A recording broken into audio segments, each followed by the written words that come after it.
साहब, आपने वंचित बहुजन आघाड़ी का जो प्रचार औरंगजेब रहमतुल्लाह अलैह के जो तो खुलताबाद मजार से किया है, क्या बोलेंगे इस पर आप?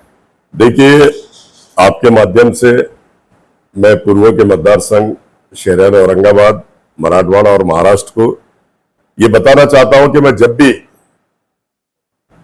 इलेक्शन का फॉर्म भरता हूं, भरने के बाद जब मैं प्रचार की शुरुआत करता हूं, औरंगजेब रहमतुल्लाह अलैह हमारे बादशाह जिन्होंने 50 साल हुकूमत की है, उनके पास ज़ियारत करके गुलाब के फूल चढ़ाकर मेरी पूरी टीम वहां से हम प्रचार की शुरुआत करते हैं। ऐसा मैं आपके माध्यम से बताना चाहता हूं। साहब, अभी पूर्व के उम्मीदवार समाजवादी पार्टी के अब्दुल गफ्फार कादरी साहब की प्रेस हुई, उसमें सामाजिक कार्यकर्ता माजी नगर सेवक कलीम कुरैशी और उनके भाई ने समर्थन दिया है। इस समर्थन को कैसे देखते हैं आप? देखिए, कलीम कुरैशी, हबीब कुरैशी, इन्होंने जो समर्थन दिया, मैं समझता हूं कि जो शक्ति कपूर है, इसने सब पे जुल्म अन्याय अत्याचार किया, सबको दबाने की कोशिश किया, सबके खिलाफ उन्होंने उंगलियां किया, सबको बर्बाद करने की उसने साजिश रचाई, उसका प्लानिंग है। इसलिए इससे पहले आपने देखा होगा खासदार में हबीब कुरैशी, कलीम कुरैशी ने उसका ही काम किया, लेकिन ये किसी के बाप का होता नहीं। खुद के बाप का है कि नहीं मुझे वो भी नहीं मालूम, ये किसी के बाप का होता नहीं, सबको नुकसान पहुंचाने का काम करता। आपने देखा होगा कि डॉक्टर साहब ने कुछ डॉक्यूमेंट प्रोड्यूस किए, मैंने इससे पहले ही बता दिया था आपको कि उसका यहां का घर वक्फ बोर्ड का है, उसका ऑफिस वक्फ बोर्ड का है, और जो उसका बंगला है वो फातिमा मैडम को ब्लैकमेल करके, सुप्रिया सुले गो बैक बोल के उसको ब्लैकमेल करके उसने बंगला लिया। जिस बंगले में रह रहा है वो भी उसका नहीं है। अनेक उसके प्रकरण ऐसे हैं कि खुद का कुछ नहीं है, लेकिन हर एक के जैसा फातिमा बिचारी रफीक जकीरिया इस दुनिया में नहीं है, लेकिन उसको ब्लैकमेल करके उसका बंगला ले लिया। उसका इधर का घर भी वक्फ बोर्ड का है, उसका ऑफिस वक्फ बोर्ड का है। और मैंने प्रेस के माध्यम से बताया था कि ढोरकिन में 32 एकड़ जगह वक्फ बोर्ड की उसने लिया तो लिया, पीसा देवी पे 22 एकड़ जगह लिया तो लिया, दौलताबाद खुलदाबाद रोड पे उसने वक्फ बोर्ड की जगह लिया तो लिया। इसने यतीम, यसीर, गरीब, बेसहाराओं का हक मार के इसने जगह लिया। आपने देखा होगा डॉक्टर ने ये सब बताया। अनेक अभी इसके प्रकरण और ओपन होने वाले हैं। इसने जो मॉडली करता, जैसे इसने आपने देखा होगा गंगापुर में उम्मीदवार नहीं दिया, 2 करोड़ रुपए लिया। पश्चिम में उम्मीदवार जो बेचारा अरुण बोडे हमारा दोस्त है, हमारा मित्र है, भले पार्टी अलग थी हमारे, लेकिन वो हमारा दोस्त है, उसका 2 करोड़ रुपए लेके उसका टिकट काट दिया। इधर से सेंटर से समीर का टिकट काट दिया, लूज कैंडिडेट दे दिया, शिंदेगढ़ से मांडुली करके, शिंदेगढ़ से बातचीत करके, प्रदीप जायसवाल आमदार से बातचीत करके। अगर समीर के पास टीम थी, समीर के पास लोग नौजवान साथी जुड़े हुए थे, हो सकता है समीर फाइट करता था या जीत के आता था, तो इन्होंने लूज कैंडिडेट दे दिया। अब 10 साल से डॉक्टर गफ्फार कादरी जो पूर्व में मेहनत कर रहा था, वो भी जीतने के चांसेस थे, तो उसके 5 करोड़ लेके टिकट काट दिया। हर जगह पे अतिक्रमण करता है और ये बोलता है कि मैं हर जगह मैं रहूं, आमदार में बनूं, खासदार में बनूं, वक्फ बोर्ड का मेंबर में बनूं, प्रदूषण बोर्ड का मेंबर में बनूं, प्रदेश अध्यक्ष में बनूं, सब कुछ मेरे को ही दो, सब कुछ मैं लूंगा, सब कुछ मैं खाऊंगा। जैसे मोदी बोलता खाऊंगा ना खाने दूंगा, ये बोलता सिर्फ मैं ही खाऊंगा, ये सिर्फ बोलता मैं खाऊंगा, किसी को खाने नहीं दूंगा, ना नगर सेवकों को खाने दूंगा, न कार्यकर्ताओं को खाने दूंगा, न पदाधिकारियों को खाने दूंगा, न किसी को खाने दूंगा, सिर्फ मैं ही खाऊंगा। इसका नारा ऐसा है। और 2000 करोड़ की प्रॉपर्टी इसने ऐसे नहीं बनाया, इसने अनेक लोगों को ब्लैकमेल किया। जहां टिकट देता महाविकास आघाड़ी के खिलाफ बीजेपी से पैसे लेता, और जहां टिकट नहीं देता महाविकास आघाड़ी से पैसे लेता। तो इसका धंधा यही है और ये बहुत जोरों में धंधा करता है। अब बीच में डॉक्टर साहब का टिकट काटने में इसका हक है। मैंने तो 15 दिन पहले प्रेस लेके बोल दिया था, फेसबुक लाइव आके बोल दिया था, समीर का टिकट काट दिया इसने, मैंने बोल दिया था। ये टिकट काटने में बहुत माहिर है। ये कान के ऊपर का कोई लोग इसको चलते नहीं, सब कान के नीचे कहना, जी हुजूर इसकी करना।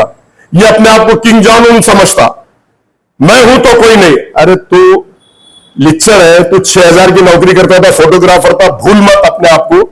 1000 रुपए भीख मांगता था, भूल मत अपने आप को। इतना गुरूर, इतने घमंड में मत आ। और सबके लिए तू अगर ऐसा सोचता होगा तो तेरी सोच गलत है। अल्लाह ताला हर उरूज को जवाल लाता, तो उरूज में इतना घमंड में इतना आ गया था कि मैं अल्लाह ताला ने मैं का घर हमेशा खाली रखा और मैं का घर इसका खाली कर दिया। और ये खुद कट गेट पे बोल रहा है कि मेरी अगर नियत में खोट है तो मैं कभी चुन के नहीं आऊंगा, और अगर मेरी नियत में खोट नहीं है तो मैं चुन के आऊंगा और अल्लाह ताला मेरे रास्ते बना देगा। अरे तू खुद बोल रहा, मैं नहीं बोल रहा, डॉक्टर हाशमी नहीं बोल रहा, इलियास पहलवान नहीं बोल रहे, खदीर मुल्ला नहीं बोल रहे, कोई बोल रहा नहीं, ये खुद बोल रहा। तो मैंने तो पहले भी कहा और अभी भी कह रहा हूं आपके माध्यम से कि अल्लाह ताला ने तेरे सारे रास्ते बंद कर दिया। अब तो कहीं भी जा तेरे को यश नहीं मिलेगा।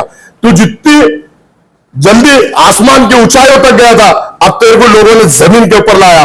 और मुसलमान कौम एक ऐसी कौम है जो सर पे लेके नाचती है तो पैरों तले रोंगती है। खासदार में इसको पैरों तले रोंग दिया है और अब आमदार में भी इसको पैरों तले रोंग देगा। और ये गिरने के बाद रो रो के ऐसा रो रहा था जैसे औरतें कैसी रोती ऐसे रो रहा था। ये रोने का धंधा छोड़, ये तेरे बस का रोग नहीं है। दिल्ली से कुछ लोग आए यहाँ पे आए पत्रकार परिषद में, नसीम साहब ने जो खुलासा किया, दिल्ली के अंदर इम्तियाज जलील ने जो एमआईएम को कमजोर किया है, तो नाराज होकर आज गफ्फार कादरी को समर्थन दे रहे हैं, क्या कहेंगे? देखो, दिल्ली में तो कमजोर, दिल्ली में तो मुझे मालूम नहीं, लेकिन मैं महाराष्ट्र के अंदर और बताना चाहता हूं आपको कि इनके 5-7 कैंडिडेट खासदार के खड़े थे। पुणे के अंदर 850 वोट, उस्मानाबाद के अंदर 2000 वोट, बंबई के अंदर 1300 वोट, 1400 वोट, 1200 वोट, खाली औरंगाबाद छोड़ के इनको कहीं वोट नहीं मिले। इनका ग्राफ पूरा गिर गया और खत्म करने में यह शक्ति कपूर का बहुत बड़ा हाथ है। लोगों को मालूम है ना, लोग कब तक बेवकूफ बनेंगे, कब तक लोगों को ये घुमाएगा, कब तक लोगों को चक्कर में डालेगा। ये अब इतने पैसे लेता है बीजेपी से, इतने पैसे लेता है महाविकास आघाड़ी से, इसका धंधा ही वो है। इसका धंधा ही ब्लैकमेल करना, लोगों को टॉर्चर करना, जहां खड़े करने के भी पैसे लेना, नहीं खड़े करने के भी पैसे लेना, ये एक्सपोज होगा। और ये जितना भी महाराष्ट्र में 10 साल में इसने कौम और मिल्लत के हित में एक भी काम नहीं किया, कौम और मिल्लत को जिससे फायदा पहुंचे एक काम नहीं किया। बाबा साहब अंबेडकर इसने उनके भरोसे चुन गया, 1,40,000 वोट दलित समाज के गिरे थे, ये खासदार बन गया। खासदार बनने के बाद में जब आमदार की बात आई तो असद अवी से ऐसा गोद में लेके, हमारे बड़े भाई है प्रकाश अंबेडकर साहब, हम इनको सीएम बनाएंगे। और जब उनका वक्त और समय आया तो 3 महीने के बाद युति तोड़ दिया इसने 50 करोड़ बीजेपी से लेके। तो इसका धंधा, और प्रकाश अंबेडकर साहब के पीठ में खंजर फूंका इसने, ना तो इसके साथ दलित समाज है, ना तो इसके साथ अभी मुस्लिम समाज है, और ना इसके साथ कोई हिंदू समाज है। इसने आदर्श घोटाले का जो इश्यू उठाया था, और इतना गिर चुका था ये कि वो रामगिरी महाराज जिसने हुजूर की शान में गुस्ताखी की, उसके लाइन में लगा के उसके जाके हाथ जोड़ा, पेट में मुंडी दिया। कितनी शर्म की बात है।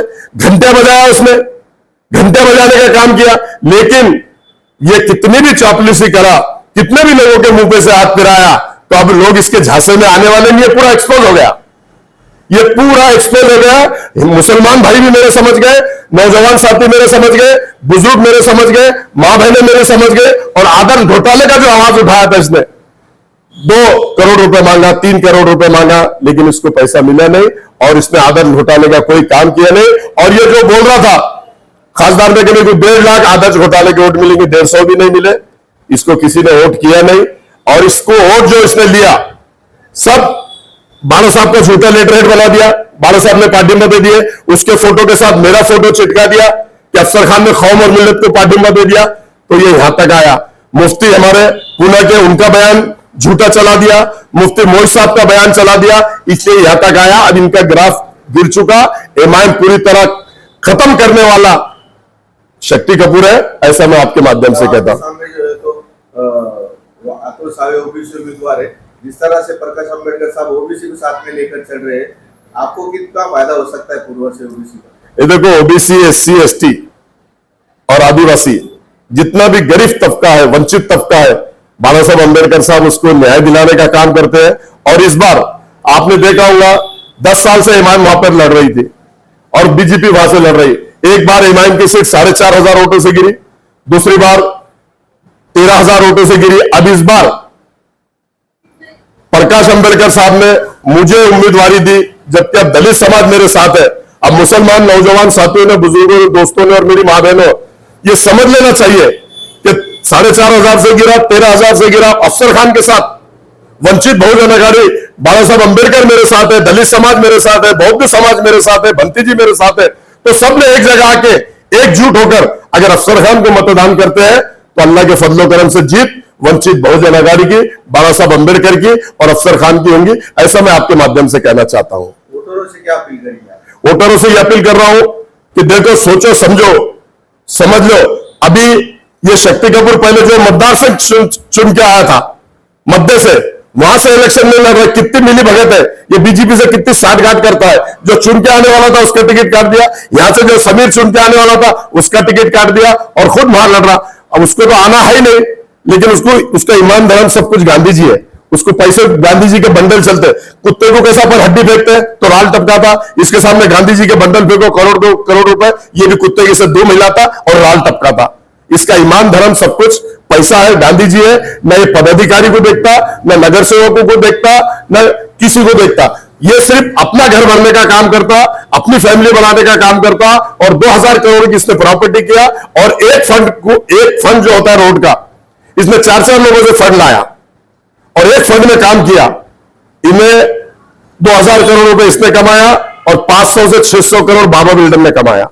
इन्होंने सब गवर्नमेंट को लूटा, गवर्नमेंट की तिजोरी खाली किया और गवर्नमेंट की तिजोरी खाली करने के बाद अब इनको गवर्नमेंट की इंक्वायरी में इनको सबको हथकड़े लगेंगे।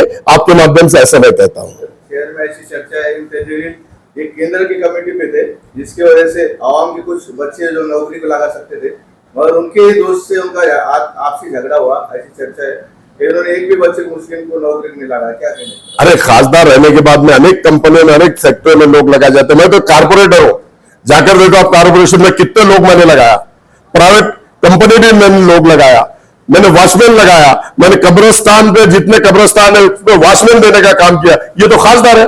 हर फैक्ट्री में अगर ये बोलता था 10 बच्चे इनको लगाओ, 5 बच्चे इनको लगाओ, 20 बच्चे इनको लगाओ, प्रदूषण बोर्ड का मेंबर था, उसमें भी उसने लगाया नहीं।